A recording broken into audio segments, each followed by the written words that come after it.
I'm basically a relative of Tanvir Kazmi, but my boss is very close to his passionate work because I have given my 27 years of life to interfaith dialogue. I live in Washington, D.C. I'm the executive director of the Common Grounds. Basically, this organization is a network of different, faith people, and we just talk about that how humanity and people of faith could be united just for one reason, that we are human beings. This is our perspective, and thank you very much for joining this evening for a book launching ceremony. And book is basically having a very important subject, Quran topic. Quran topics mean that someone want to ask people that if you feel any problem to learn about Quran, and if you have any problem to see that how you could reach to Quran, and you have specifics, any question or any subject in your mind, and you want to see very abruptly, very shortly, and want to reach to Quran, then this book could help you. This book is composed by my very respected nephew, you could say, and very important scholar now, because he brought very important thing to the communities. Dear brothers and sisters, that tonight we have very diverse panel. They could explore something very good for you. And definitely it will be from your side as well, that if you have any question, you could participate through your question in this ceremony. When I came first time to Memphis, I saw in one row, almost 10 churches. Then I was exploring that it's a city of God basically, because almost 3,000 churches when I explored many things about this city, and it was touching to my heart. I was trying to reach to those people who they like to know what is religion, what is the role of religion, why religion want to help us to be a good human being. So this was my perspective, and I was trying to reach those people. And this evening, Allah is most helpful, that it has made my job more easy, that I'm among those people who they are helping those people, what is the role of the religion, and how they could help people, how they could raise good communities, how they talk about good citizenship even, and how they could bring peace in these societies. So I'm thankful to Tanvir Kazmi and his family that they had invited me and my wife Tanvir Kazmi to be part of this event. Basically, what I know, that the Quran is a book of directions showing man the right path to walk. It is a light which guides the faltering steps. I mean, where we feel that we are falling somewhere, the Quran's light come to us and it give us help to stand up. So this is the book that it is giving everyone very timely reminders of Allah's will, awakening his sleeping nature and conveying God's advice. Basically, the Quran is a book which is guiding us as other books came, these are the divine, books, and having divine principles and helping us in our life.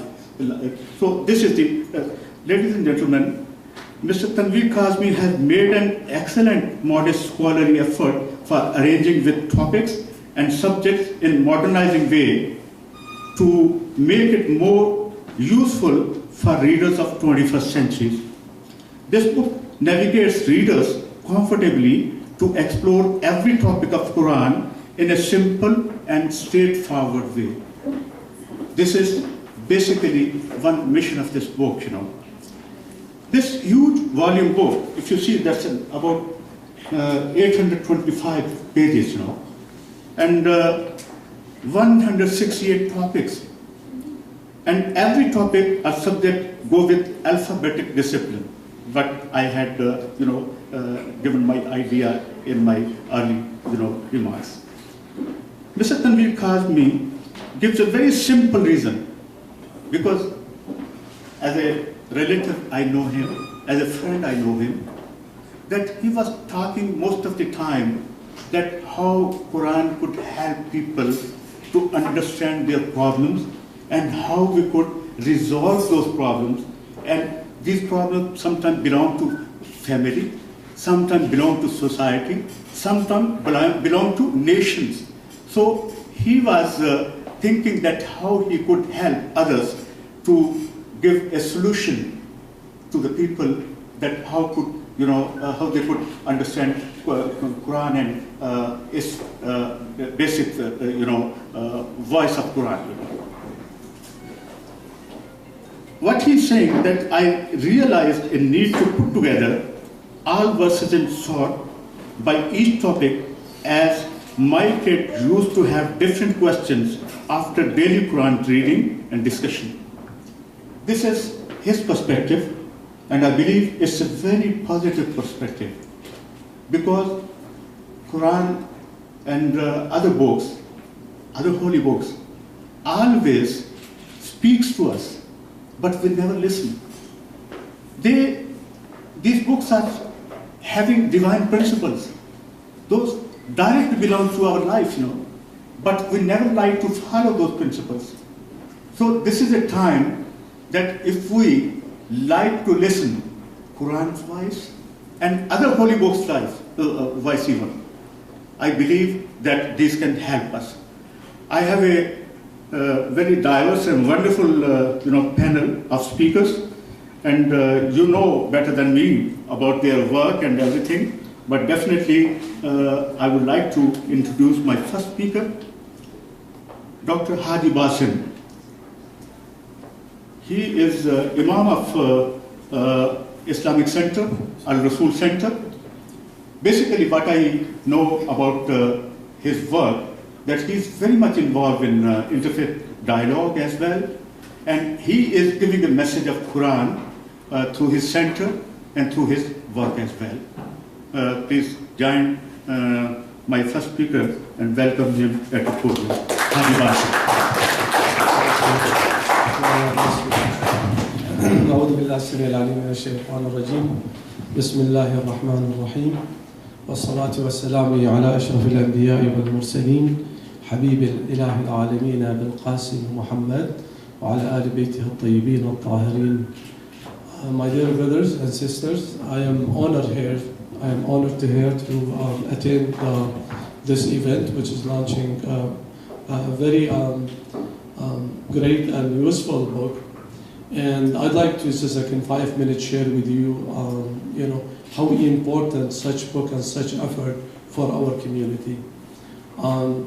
You all know, the Prophet Muhammad sallallahu alaihi wasallam said that, before, this is his last speech on the farewell, pilgrimage. He said, I'm leaving behind me two great things. First, the book of God, Quran, the Holy Quran. And second, Itrati Ahl Bayti, my household. If you hold fast to both, you will never get astray. You will never misled. And and so the Quran also, if you look to the Quran, you will find the experience of all other prophet and messenger of Allah subhanahu wa ta'ala in the Quran. You will find and of course you all familiar with 10 commandments. Most of us familiar with the 10 commandments. In reality, if you go to the Old Testament, you will find 365 commandments. And those 365 commands, you will find all of them in the Quran. Same thing You can look to the New Testament and you will find the practice of the New Testament. You will find the Quran. Quran came to perfect those books. So it's a global book, it's a universal book. The ability of the Quran, after 1400 years, and with all the modern, with all the development, and with all the technology, and the ability of the Quran to stay alive and evolve and stay like a live book, and never the time never put the Quran like behind, even like after 1400 years. So that's the Quran. Imam Ali alayhi salatu wasalam said once he said like هو الكتاب المنير. He said the book is the light, Quran is the light. والناصح الذي لا يغش. He said Quran never give you wrong advice, never give you wrong advice. والهادي الذي لا يضل. He said never mislead you. And he said ما جالس القرآن أحدا إلا وقام عنه بزيادة أو نقصان. He said no one sit with the Quran. Look at the beautiful description. He said somebody sit with the Quran. When you sit with the Quran, you're going to leave the Quran with gain and loss. And gain and loss, they say yes. He said زيادة في هدى ونقصان من عمى. He said Quran will give you will increase your guidance if you sit with the Quran, and you lose the ama. Ama means the misleading, the ignorant. And again, the Prophet Muhammad sallallahu alaihi wasallam said, if you look to the Quran, look into the Quran is an act of worship. Just look into the Quran, And of course, if you read the Quran, there will be better act of worship.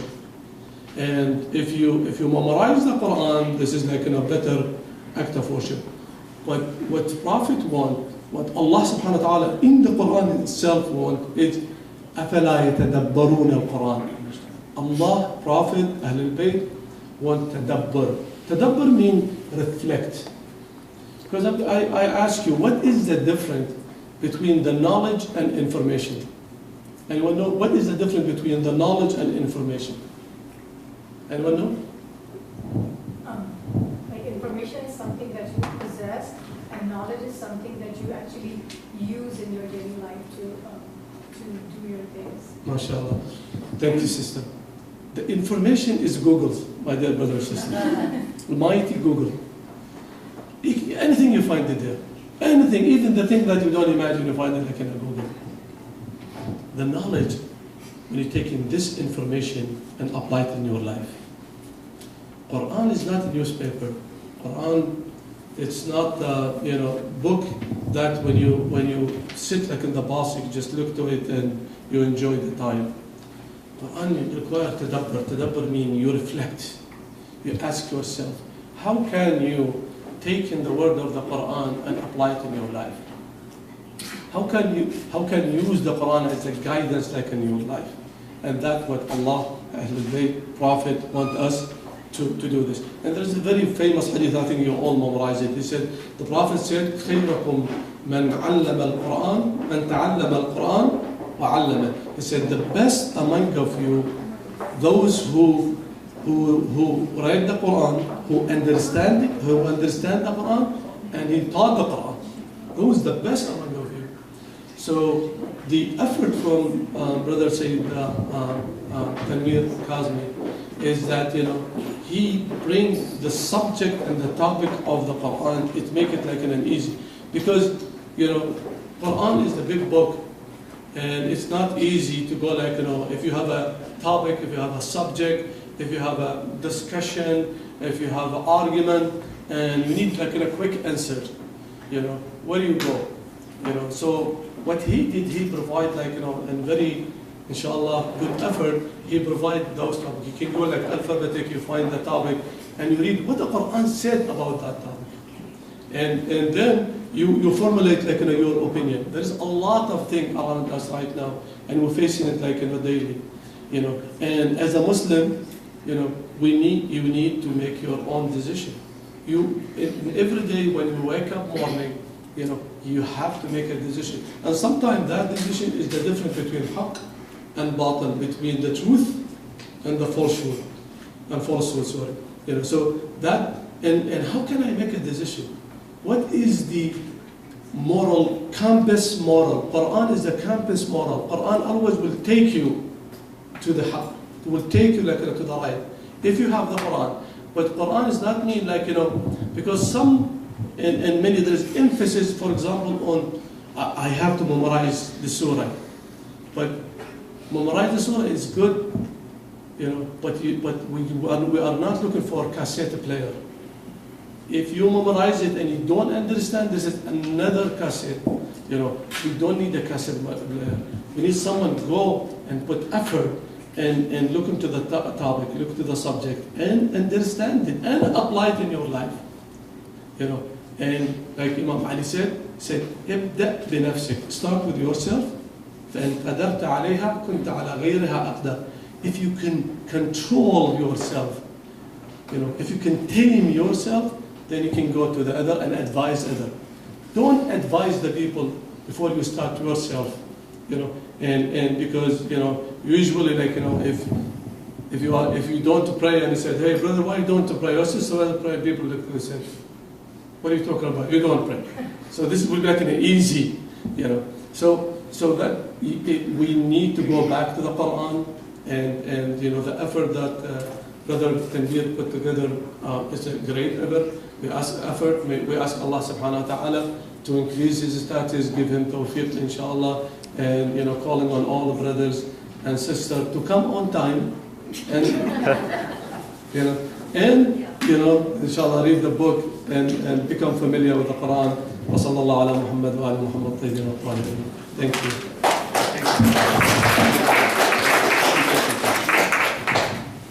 Dear brothers and sisters, definitely Imam Basim was talking very high about Muslim values and in Quran's perspective.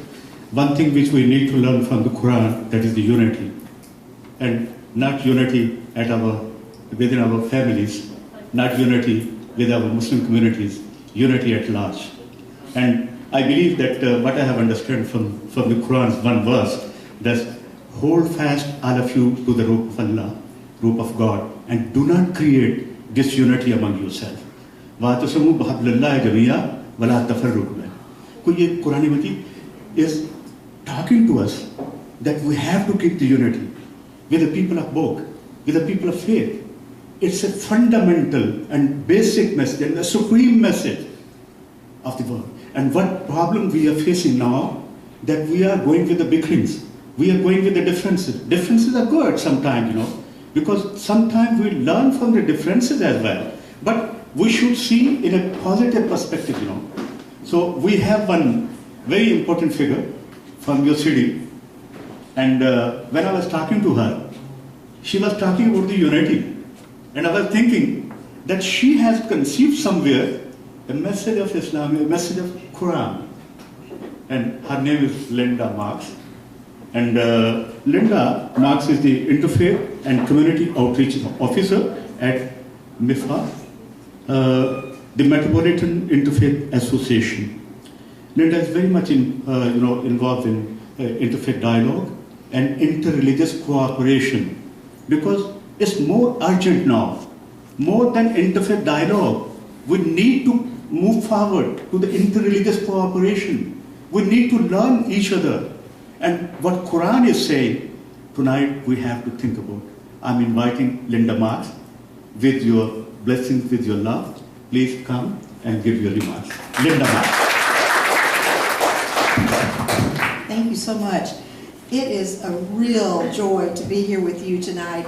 My name is Linda Marks, and I am the Interfaith and Community Outreach Officer at MIFA. And what that means is that I get to work with the whole community, with people of all faiths, and to try to help realize our vision, which is uniting the community through service. Some of you may be very familiar with MIFA and our history, but not, in case you aren't, or even if you are, I can't ever miss an opportunity to explain our really wonderful history. Micah was founded in 1968, a few months after Dr. King was assassinated. That was April 4th, 1968, and Micah was founded on September 15th, 1968. It was founded by a group of clergy and lay people from different faiths and different races, and at that time in Memphis, Tennessee, I can tell you that people of different faiths and different races coming together to found an organization, that wasn't happening a lot. In fact, it was quite remarkable. I really consider these people heroes and prophets because they were going against the grain of probably the predominant thinking in our community. Unfortunately, Memphis was and had been a very, very divided city. And these people who came together to try to build an organization that would bring people together, they were called communists, and some people were very suspicious of them. I know of one Christian minister who lost his church because he marched with Dr. King. So these people were committed to what we know is just and right, but they weren't necessarily popular. In fact, I think they had to be kind of quiet about the meetings together. Another thing that's very moving to me about MIFA is that it was founded in 1968, but the roots go back almost 40 years before that to 1929. There was a rabbi at Temple Israel in Memphis who brought together rabbis and priests and ministers. I'm sure there were Muslims in our community at that time, but the involvement with the Muslim community came later, and it's been wonderful. But the Rabbi Edelson brought together these clergy to talk about their different faiths and to talk about the city and how to help the faith community lead the way to addressing the issues of poverty, injustice, discrimination, which were rampant at that time and were still rampant in 1968. And despite all of our efforts, unfortunately today we see evidence of those problems still being rampant. We've made a lot of progress, but you all know that we are living in a time. The director of the National Civil Rights Museum recently, I was with her in a peace vigil at the Civil Rights Museum. She said, we're in a second civil rights movement now.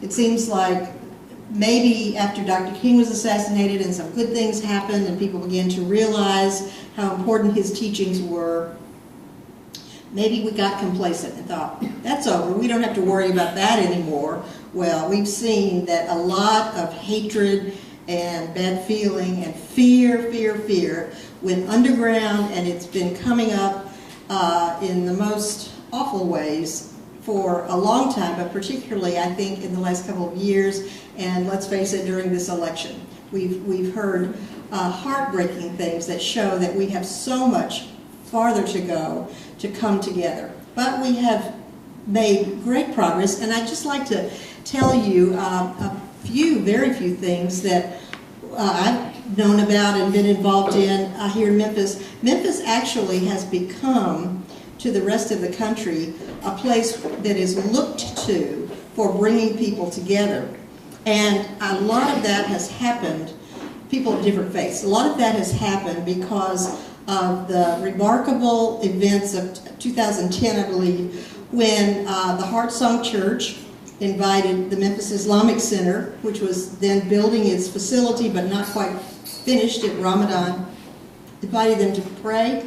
And were any of you involved in that? Yeah. It must just have been wonderful. That friendship has gone on. The two churches still have events together. Dr. Shala and Pastor Steve Stone are best friends. You're working on this wonderful park that will be on the grounds of both the Islamic Center and the church. It's been such a wonderful inspiration. And this was happening at the same time that the man in Florida was wanting to burn the Quran, and in Murfreesboro, they were burning the mosque. And so I think primarily because of that, Memphis made the news, not only nationally, I really think around the world. And in this city that really had been known for hate and the assassination of Dr. King, we have had a fresh start as a place where cooperation and love and friendship and understanding, interfaith dialogue and working together can be possible. And of course, the Memphis Interfaith gives the wonderful dinners during Ramadan, the interfaith dinners every year. This year it was held the very day of the massacre in Orlando. It had happened earlier that morning, and there was a special feeling in the room of people from all different faiths and races coming together, just knowing that we have to find a way to work together. Of course, I'm preaching to the choir, but the choir has to be there, leading the way, and you are the ones leading the way. Just some other things that MIFA has done. We have had a number of panel discussions with people from different faiths, and we're planning another one in February. I hope some of you will come. Just talking about how we can move past the differences in our beliefs, and we do have differences. I mean, we should celebrate those differences too. Some people think that interfaith work is just, oh, we all believe the same thing. No, we don't necessarily, but we believe many of the same things, and at the core of every religion is love God, love your neighbor.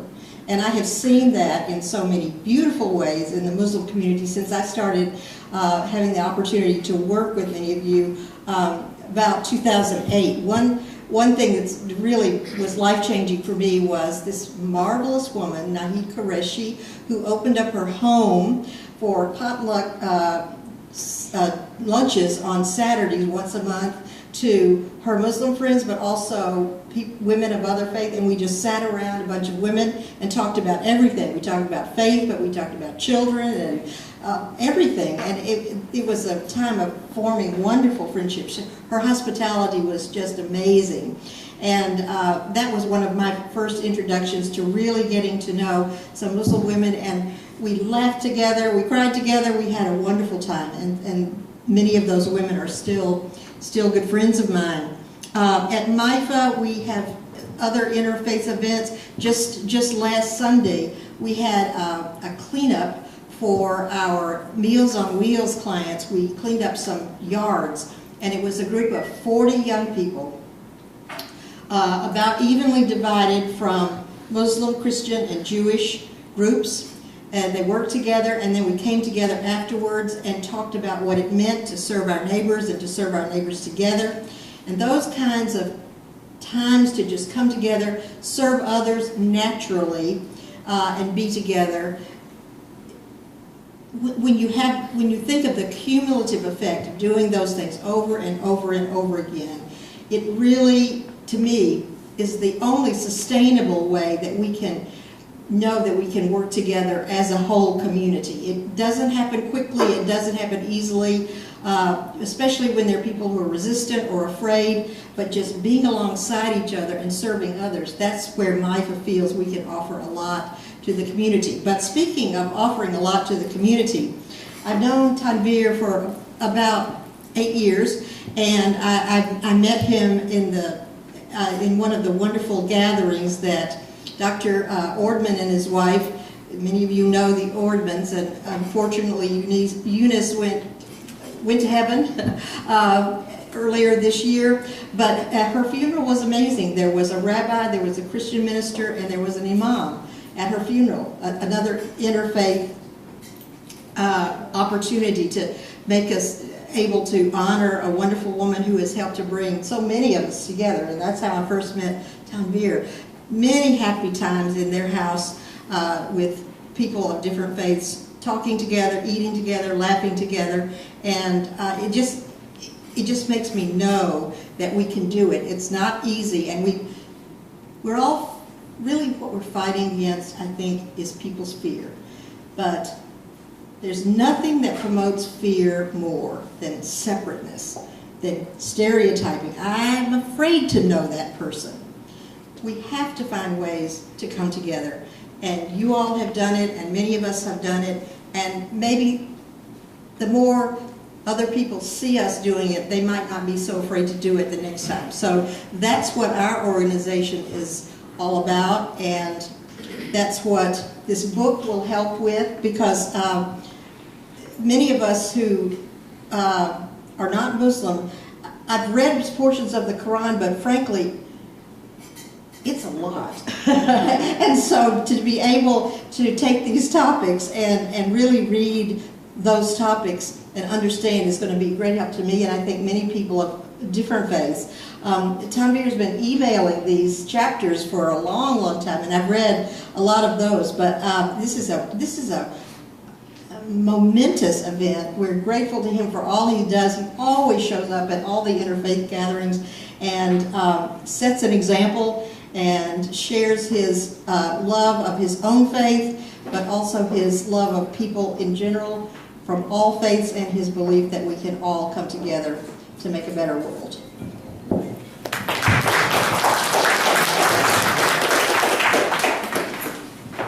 Thank you, Linda Marks. Definitely, your remarks are very, appropriate according to our message that how Quran could help people to understand their problems and how Quran is giving solutions to those problems.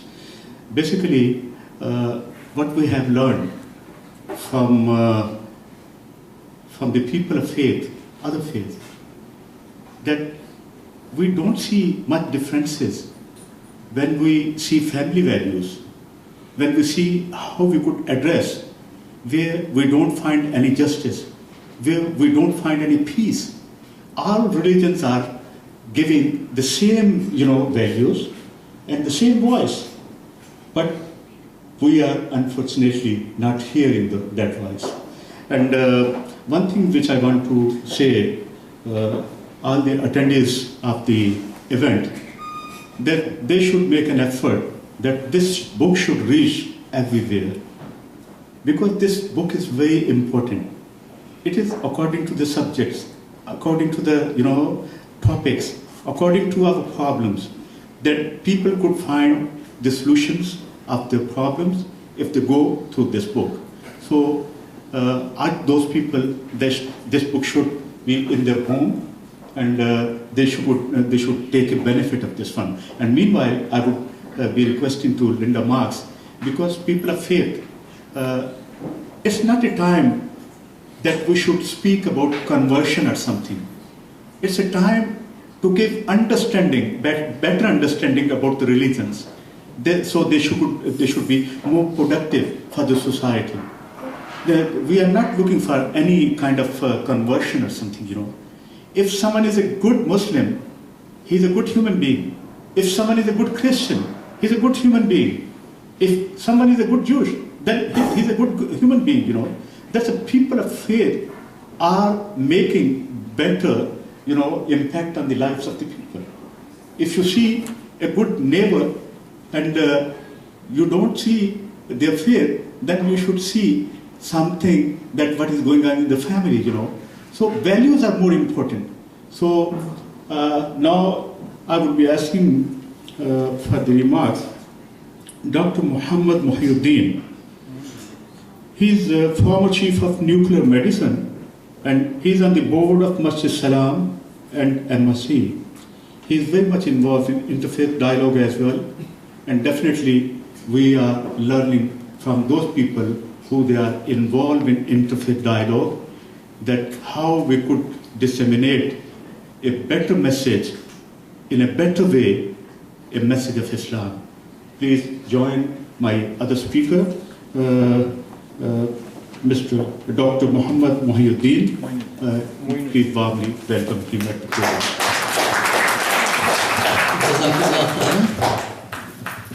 Alhamdulillah Rabbil Alameen, as-salatu salam Rasul Kareem. All praises be to Allah subhanahu wa ta'ala, the Lord of the worlds. and may his peace and blessings be on Prophet Muhammad sallallahu alaihi wasallam. Assalamu alaikum wa rahmatullahi wa barakatuh. I have been repeatedly reminded by Brother Tanvir, no more than 5 minutes. So my remarks are going to be very brief, and please just bear with me. A brief outline about the book.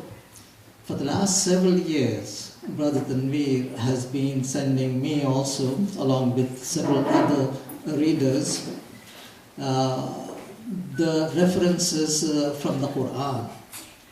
They have been so stimulating, really, and so nice, and so wonderful, so important, and so touching in certain aspects of life that I always valued and honored those references and read with enthusiasm.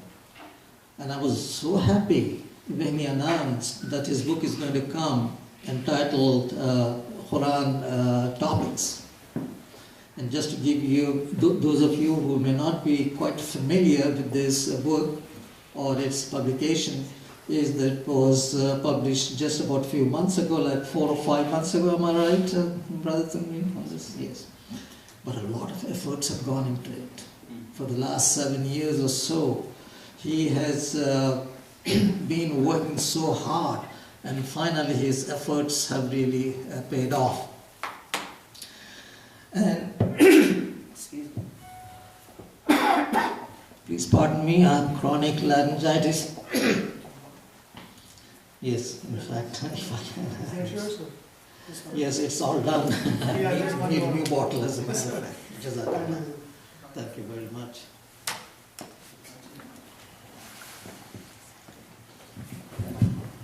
So, let me just summarize. I'm 77 years of age. My brain cells are running out, and therefore I have to refer to my notes also. About the book, as I was talking about, it's a voluminous book, as you can see, and it has 825 pages. And there are 168 topics. All those topics are arranged in the beginning of the book on that, just subject-wise, but at the end of the book, it is arranged in an alphabetical order. As I had alluded to earlier, a lot of efforts have gone into the preparation or compilation of this book. The project has been really very tough, and the amount of work time that Brother Tanvir has indulged in really needs appreciation and admiration. And I have all of that for that, Brother Tanvir.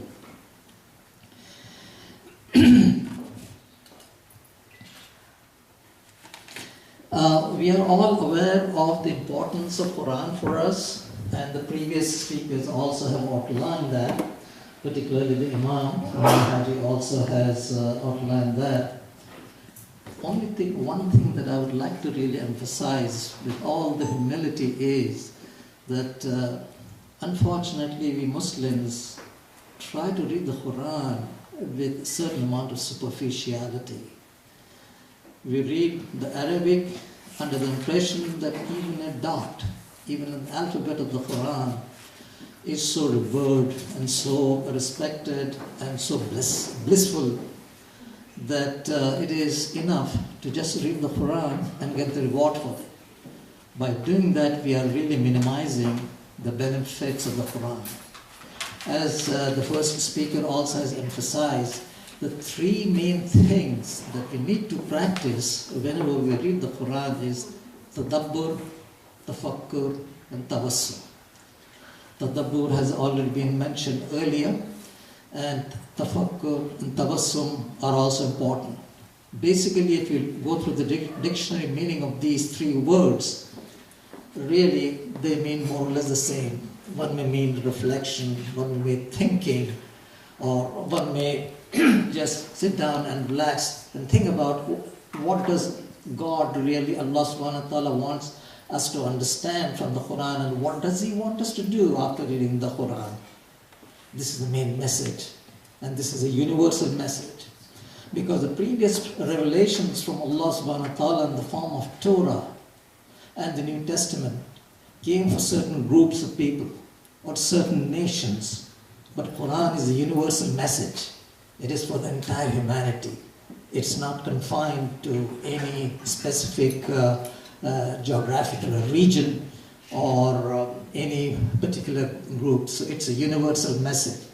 Hence, the importance of what Brother Tanvir has done, that he has explored and dug deep into this revered book and came out with the references. And if you look through mostly the literature, this is kind of lacking. This effort is lacking. And I'm so happy that Brother Tanvir was able to fulfill this. At least it was helpful to me also. And may Allah bless him for having done that. And may Allah bless his family as well for the patience on that.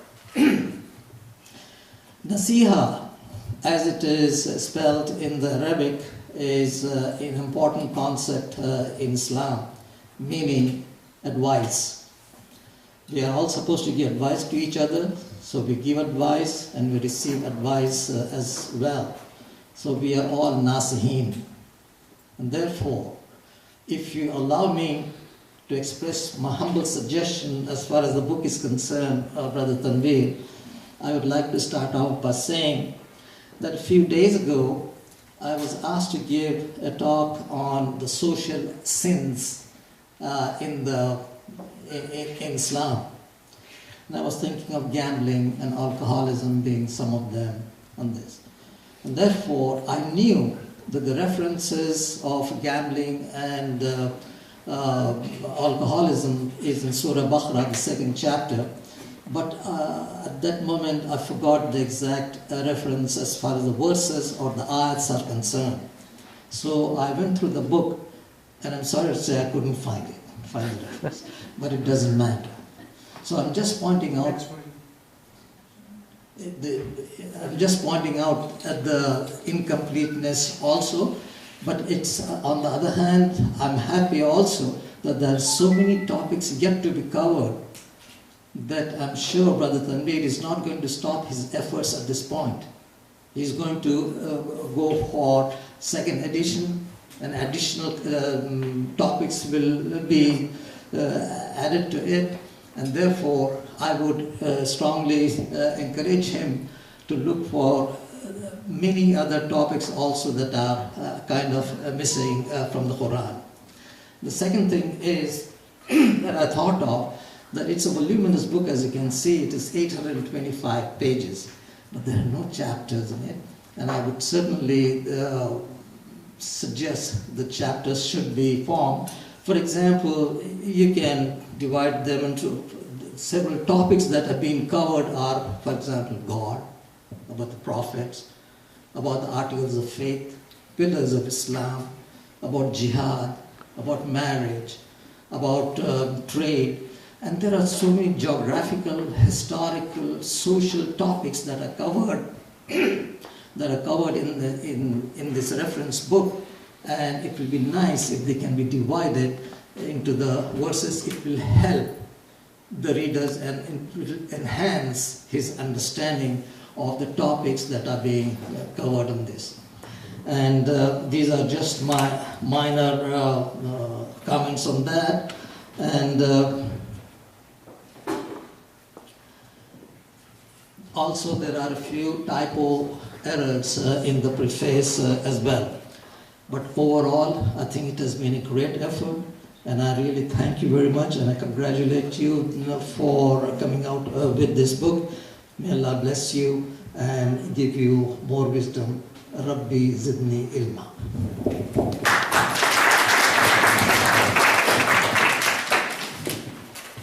Thank you very much, Dr. Muhyiddin. Definitely these are very good advices, and what you have suggested, referring some, more things he could bring in his book. in future, maybe in the second edition, he could bring many things. Definitely, these are the good suggestions, and in a critic way, what analysis you have given, it was marvelous. It was wonderful. Thank you very much.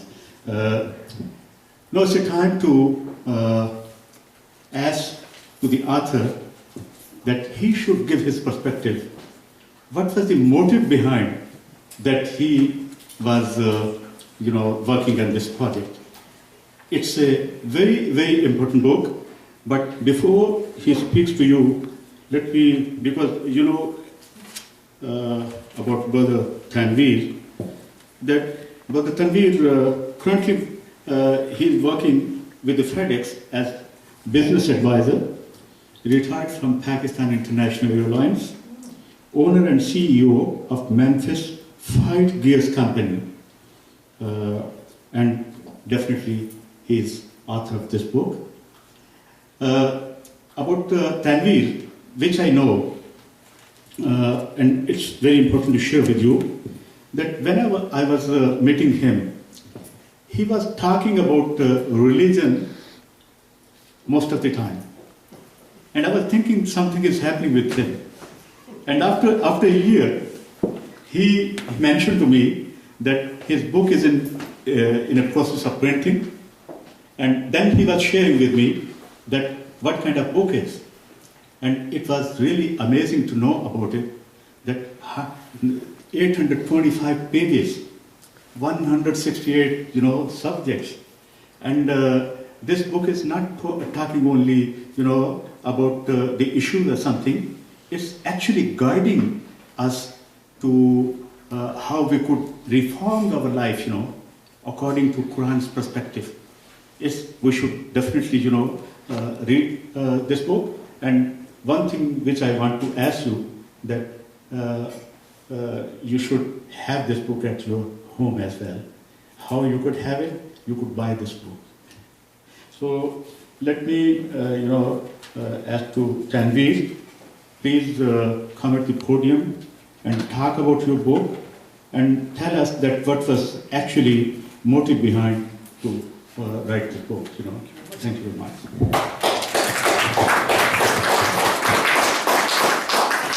Thank you very much for all of you who come here. And as I said, I'm not a scholar, so I'm not a very good speaker also. So maybe sharing right now, but not that much. Dear ladies and gentlemen, Assalamu alaikum, peace be on you all. Thanks for joining us in today's event. I'm reading this Quran since childhood.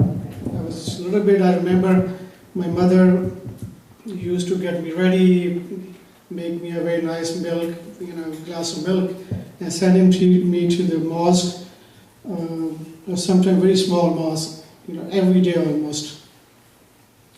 And really I'm thankful to my parents, especially my mother. She was very much guiding all the time. And this book is revealed for guidance of mankind through Prophet Muhammad sallallahu alaihi wasallam.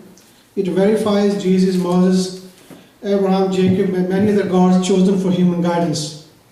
This book helped me in every part of my life.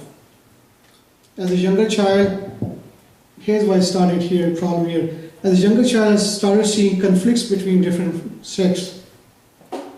When I went to grandfather's village, certain days of a year, I see a lot of conflict. Sometimes people even throwing stones to each other. When I was a younger child, I see what's going on here. And then very few times when I used to go to mosque for prayers, maybe azan started, somebody calling a prayer. And my cousin said, no, you cannot go to that mosque, it's not our mosque. And I said, what is this going on here? Many worship places were sharing conflicting topics and were creating tension between human beings. So I grew up in that environment slowly. And then in 1986, I started working in Pakistan International Airlines, head office in Karachi, Pakistan, when I was just 22 years old, after my graduation. When I went to Karachi, I was again gone through those incidents. I started seeing murders, burning of property, hanging bodies, raping between different language and political based parties. Very tense environment. I used to cry at nights and was thinking, Quran never taught all this division to us, because I was reading every day. I was praying thanks to my parents asked me to pray, and then I was reading Quran reading. I said, I've never seen this Quran. What's going on in the city? Why people don't live together? Then I start talking to people around me. I say, is there any way we can bring people to come together? Do we have something common? Everyone said yes, Holy Book Quran.